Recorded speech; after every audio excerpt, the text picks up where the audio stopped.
Hi everyone, this is Deb Tim, a Canadian girl. Today I want to share with you my top 7 ways to kill your fish. So please stay tuned.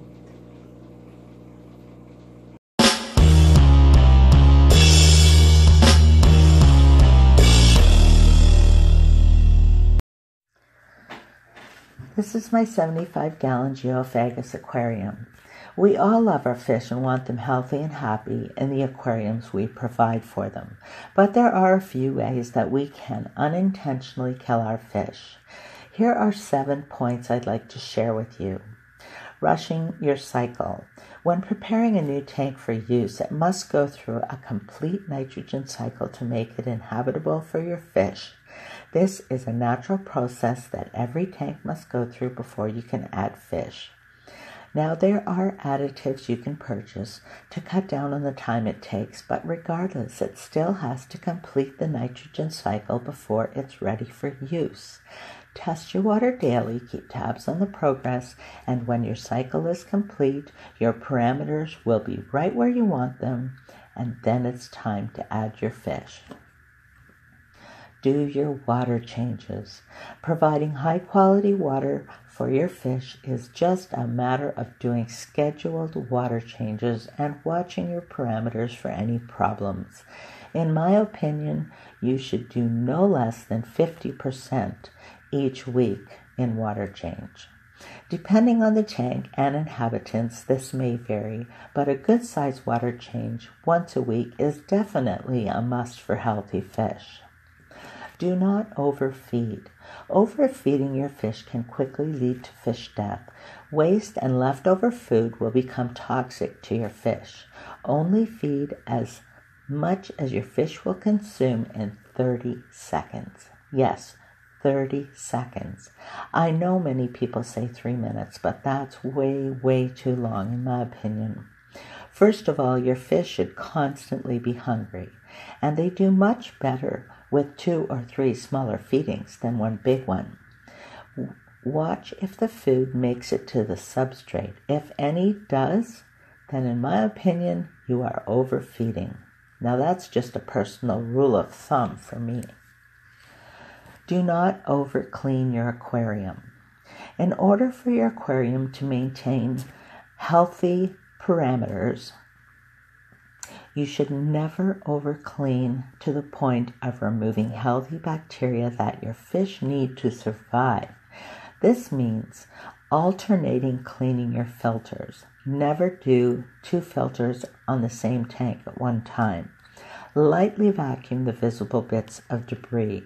There's no need to go digging deep and remove every trace, as some are necessary, and to maintain the quality your fish desire and flourish in, the bacteria is essential. Wrong tank mates.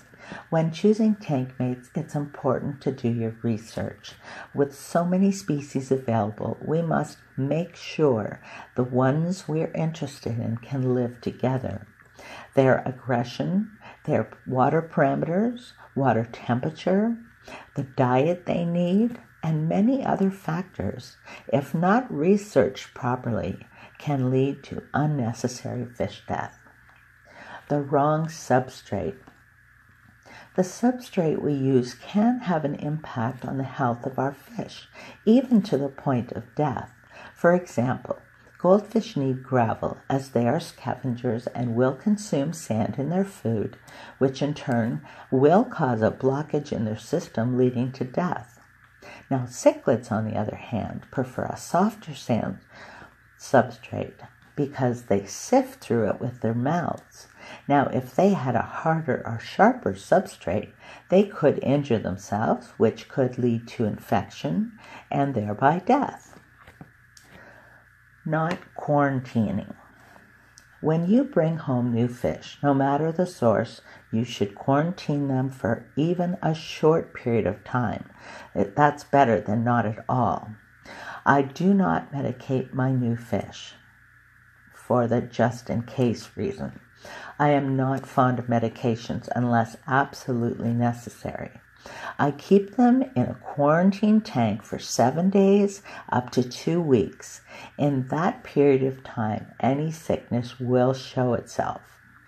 And if nothing shows up, they pass the quarantine and graduate to my aquarium. I haven't had any issues with this process at all. Do not overstock without adequate filtration. Overstocking your aquarium is the easiest way to cause an ammonia spike, which will lead to quick death if not addressed.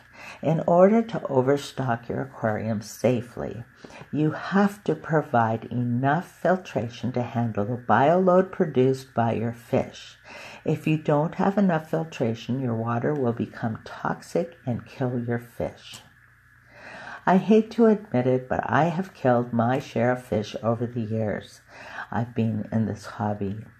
The only good thing I can say is I learn something each and every day, which in turn teaches me that I do not know everything, and I never will. Even when we have all the tools and information before us, there are still times where we will experience unexplained fish death. Right now, I am so devastated by a major fish loss I experienced last week. I felt so bad, blaming myself, feeling too ashamed to even talk about it.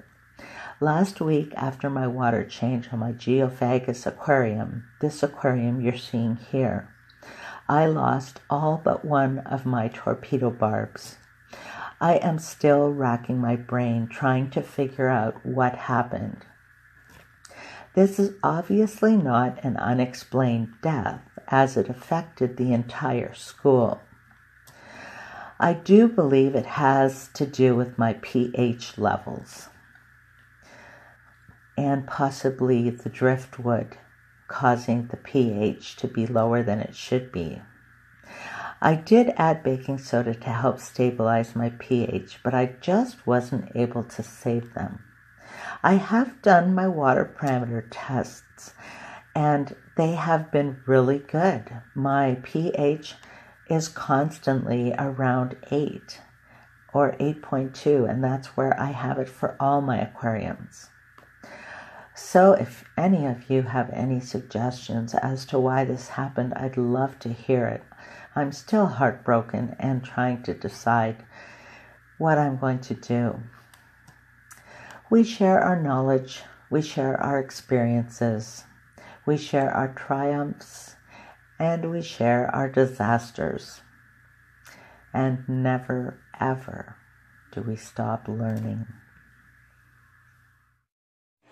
So until next time, this is Deb Tim signing out. Thank you so much for watching. I hope you had a great day, and I'll talk to you soon. Bye.